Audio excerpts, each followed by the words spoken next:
যেভাবে ঝড় বৃষ্টি শুরু হয়েছে, যদি না থামে তাহলে আমাদের ক্ষেতের ফসল কি হবে গো? এই ঝড় বৃষ্টি দেখে মতিনের মুখে কোনো কথা নেই। তার সব চিন্তা এখন ক্ষেতের ফসলের ধান নিয়ে। আর মাত্র কয়েকটা দিন বাকি ছিল ধান কাটার, কিন্তু ওই অবিরাম বর্ষা তার সব স্বপ্ন ডুবিয়ে দিচ্ছে।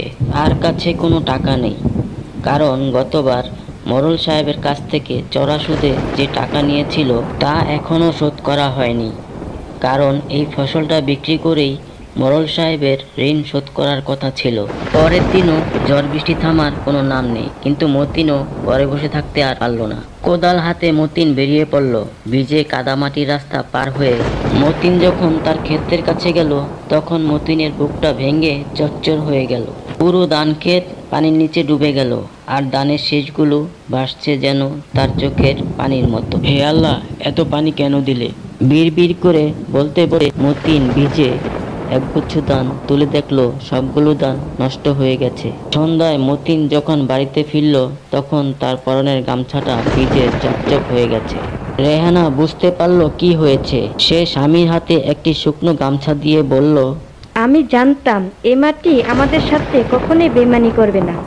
না রেহানা, এবার আমাদের সব শেষ। এই জমিতে আর কখনো ধান হবে না। এমন কথা বলো না গো, আমাদের সাথে আল্লাহ আছেন, উনি আমাদের ভালো মন্দ দেখার মালিক। কিছুক্ষণ পরেই মোড়ল সাহেব এসে মতিনের ঘরের সামনে দাঁড়ালো। তখন একটু বৃষ্টি কম ছিল। কিরে মতিন, ঘরে আছিস নাকি? মতিন বাইরে এসে দেখলো মোড়ল সাহেব বাইরে দাঁড়িয়ে আছে। কি মতিন, কেমন আছো? তোমার জমির ফসল কেমন হয়েছে?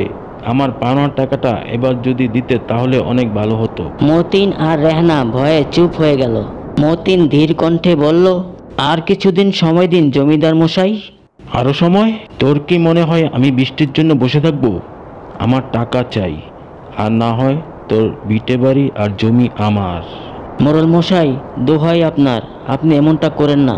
আপনার টাকা আমি সব পরিশোধ করে দেব। শোন মতিন, আমার কথা, তোকে আমি 1 সপ্তাহ সময় দিলাম। এর মধ্যে যদি টাকা না দেস তাহলে আমি পরের সপ্তাহ দলিল নিয়ে আসবো। এই কথা বলে জমিদার মশাই চলে গেল। জমিদারের এই কথা শুনে মতিন আর রেহানা মাটিতে বসে পড়ল। তারা দুজনেই জানতো এতগুলো টাকা 1 সপ্তাহের মধ্যে জোগাড় করা তাদের পক্ষে সম্ভব না। কিন্তু পরের দিন সকালে এক অলৌকিক ঘটনা ঘটল। হঠাৎ করে মেঘ চলে গেল, আর আকাশে সোনালি রোদ উকি দিল। এদিকে মতিন আর রেহানা ছুটে গেল তাদের খেতে। তাদের প্রতিবেশী রফিকও ছুটে এলো। মতিনের হাতে একটা কাঁচি, আর রফিক বলল, মতিন ভাই, এখনো সময় আছে। যতটুকু ধান বাঁচানো যায় আমরা দুজন মিলে কাটি। রফিক, এত ধান বাঁচানো যাবে না, সব ধান পচে গেছে। কেন যাবে না? চেষ্টা করলেই সব হয়। চলেন দুজনে মিলে কাজে লাগি। এই কথা বলে রফিক ও মতিন ধান কাটা শুরু করলো। তারপর মতিন আর রেহানা সব ধান কেটে বাজারে বিক্রি করতে নিয়ে গেল।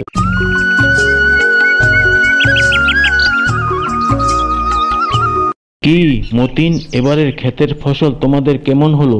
মতিন কিছু বলল না। দোকানদার যখন ধান ওজন করলো, ধানের ওজন দেখে মতিন তো পুরাই অবাক। মতিন মনে মনে ভাবতে লাগলো, আর দেখছো বেশি ধান নষ্ট হয়ে গিয়েছিল। আল্লাহ এতদিন পরে আমাদের মুখের দিকে তাকিয়েছে গো।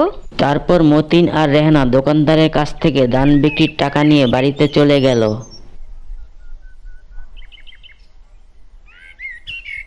তারপর মতিন মোড়ল মশাইয়ের সব টাকা শোধ করে দিল, আর তাদের সংসারের কোনো অভাব রইল না। এভাবেই চলতে থাকলো মতিন আর রেহানার সুখের সংসার।